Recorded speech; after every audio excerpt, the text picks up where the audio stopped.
Hello বন্ধুরা, কেমন আছো সবাই? আশা করি অনেক ভালো আছো, সুস্থ আছো। প্রতিদিনের মতন আজকে আবারও বেরিয়ে পড়লাম আমার প্রিয় টোটোটাকে নিয়ে। সকাল থেকে বাড়িতে বেরোতে বেরোতে প্রায় আমার ভাড়া হয়েছে 130 টাকার মতো। তো এখন আছি আমি মঙ্গলবাড়ি থেকে আমার জার্নি শুরু করছি। Hello, welcome back to my new video. আবারও একটা নতুন ভিডিওতে তোমাদের স্বাগত জানাই। এখন আছি আমি মঙ্গলবাড়ি ব্রিজের ওপরে। মঙ্গলবাড়ি থেকে আসার পথে এখনো যাত্রী পাওয়া যায়নি। আজকে ওয়েদারের কথা বলতে গেলে তাপমাত্রা আছে মোটামুটি, খুব একটাই বেশি নাই। তো এইভাবেই চলে যাচ্ছে। আজকে দেখা যাক সারাদিনে কতটা ভাড়া মারতে পারি। সঙ্গে থাকো, দেখতে থাকো। আর ভিডিও ভালো লাগলে like, comment, share and subscribe অবশ্যই করো। আচ্ছা, মঙ্গলবাড়ি থেকে প্রায় রাজ হোটেলের কাছাকাছি চলে আসলাম। এখনো পর্যন্ত একটা ভাড়া পাওয়া যায়নি। দেখা যাক, আজকে তো মনে হচ্ছে ভাড়া হওয়ার চান্স আছে, কারণ বাড়ি থেকে বেরোতে বেরোতেই বেশ ভালো ভাড়া মিলিয়ে নিয়েছি আমি, 130 টাকার মতো। তো দেখা যাক আর কতটা ভাড়া মারতে পারি। কোথায় যাবেন? বসেন, এটা দিয়ে চলে যাবো তাহলে। ওমেন্স কলেজে যে প্যাসেঞ্জারটা নিয়ে গেছিলাম তাকে তার ডেস্টিনেশনে নামিয়ে আমি এখন ওখান থেকে আবারও দুজন প্যাসেঞ্জার পেয়েছিলাম স্টাইল বাজারের। তাকে তার ডেস্টিনেশনে তাদেরকে নামিয়ে এখন আমি আবার রথবাড়ির দিকে যাচ্ছি। আজকে মোটামুটি প্যাসেঞ্জার হচ্ছে, মানে একদমই খারাপ না, তবে চলে যাচ্ছে। যাবে নাকি? আচ্ছা, বেশ কিছুক্ষণ ঘোরাঘুরির পর আবারও একটা প্যাসেঞ্জার পেয়েছিলাম প্রায় রথবাড়ি থেকে ঘেন্টাগালি। পুতুল মার্কেট থেকে রথবাড়ি আসার পথে আবারও একটা যাত্রী পেয়েছিলাম, তাকে তার ডেস্টিনেশনে নামিয়ে, মানে রথবাড়িতে নামিয়ে আমি এখন 420-এর দিকে যাচ্ছি। 420 থেকে আমাকে ডান দিকে ঘুরতে হবে। সেখানে আমার একটা কাজ দেওয়া আছে, ওখানে এই কাজটা হয়েছে কিনা সেটাই দেখতে হবে। তো চলো। কি হয়েছে কাকা, গাড়িতে কি হয়েছে? গাড়ি আপনারই? গাড়ি কার এটা? কত টাকার? আমার টাকা। ও আচ্ছা।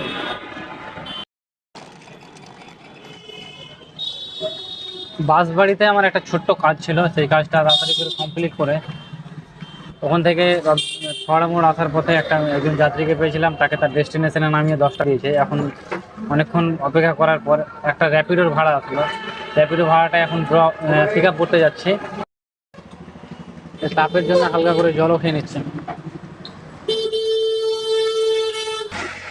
চলো, যে র্যাপিডোটাকে ধরেছি তাকে ড্রপ করতে যাই। খুব কাছেই আছে, মাত্র 500 মিটার, মানে রাজ হোটেল থেকে একটু এগিয়ে। আর আমি জান্নাত যেটা আছে না, বিল্ডিং, জান্নাত বিল্ডিং এর নিচেই আছি, মানে কাছাকাছি জান্নাত বিল্ডিং। প্রথমে পিক আপ করি, তারপরে ড্রপ করি। আচ্ছা, র্যাপিডো ভাড়াটা কমপ্লিট করে আমি ভাড়া পেয়েছি 40 টাকা। 2 নম্বর কলোনিতে তাকে ড্রপ করেছি। তাদেরকে ড্রপ করার পরেই আবারও একটা প্যাসেঞ্জার পেয়েছিলাম সিঙ্গাতলা তিতাস ক্লাবের। তাকে তার ডেস্টিনেশনে নামিয়ে 10 টাকা হয়েছে ভাড়া। এখন যাই আবার, টাইম 1টা বেজে গেছে। এখন দেখা যাক আর কতটা ভাড়া মারতে পারি। চলো এবার রথবাড়ির দিকে যাওয়া যাক।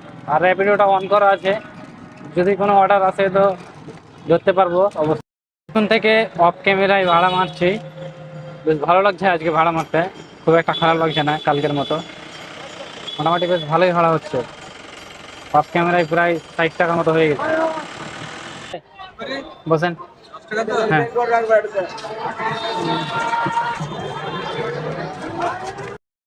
সনেস্ক্যান থেকে রথবাড়ি আসার পথে একজন যাত্রী পেয়েছিলাম। সেই যাত্রীকে নিয়ে আসতে রাজ হোটেলে আবারও একটা যাত্রী পেয়েছিলাম। দুজনকে রথবাড়িতে নামিয়ে আইটিআইয়ের দিকে আসছিলাম। আইটিআই থেকে ঘোড়াফির আবারও একটা যাত্রীকে তার ডেস্টিনেশনে নামিয়ে এখন আমি আবারও ব্রিজের ওপর দিয়ে যাবো, কারণ ব্রিজের নিচ দিয়ে গেলে যে এমনিতে যেতে দিচ্ছে না, আর প্রচণ্ড জ্যাম, ভালো লাগছে না। রথবাড়িতে একটা লাইন করে না এমন অসুবিধা করেছে, কি বলবো, জ্যাম, প্রচণ্ড জ্যাম। আর সব জায়গা থেকে ঘুরে ঘুরে যেতে হচ্ছে, প্রচণ্ড সমস্যা হচ্ছে। তার চাইতে নিচ দিয়ে যাওয়ার চাইতে ওপর দিয়ে অনেক যাওয়া ভালো। আর ভালো লাগবে ওপর দিয়ে যেতে, জ্যাম্পও পাওয়া যাবে না। আর প্যাসেঞ্জার যদি পাই তো তাড়াতাড়ি পৌঁছে দিতে পারি। চলো, ব্রিজের ওপর দিয়েই আসলাম। আর এখনকার ওয়েদারের কথা বলতে গেলে মেঘলা মেঘলা ওয়েদার, বৃষ্টি হওয়ার সম্ভাবনা আছে। তো দেখা যাক, যদি বৃষ্টি আসে তো আসবে, কোনো ব্যাপার না। তো চলো, টাইম প্রায় 2টোর কাছাকাছি হয়ে গেছে, এখন বাড়ির দিকে রওনা দেওয়া যায়। রথবাড়ি থেকে এখন সোজা উত্তর মার্কেটের দিকে রওনা দেবো। ওখান থেকে গিয়ে যদি কোনো ভাড়া পাই তো বেশ ভালোই হবে গ্রামের সাইডে। তো চলো। ব্রিজের ওপরে থাকতে থাকতেই আবারও একটা র্যাপিডোর ভাড়া চলে আসলো আমার। তো ওই ভাড়াটাকে এখন সানি পার্কের এখানেই আছে, কাছেই আছে, সেজন্য আমি রিসিভ করলাম যে তাড়াতাড়ি করে টোটো। আর সানি পার্ক থেকে কলেজ মাঠ আছে, তো ওখানে তাড়াতাড়ি হয়ে যাবে, তো সেই জন্য অ্যাকসেপ্ট করে নিলাম। চলো আগে এই ভাড়াটাকে নামিয়ে আসি।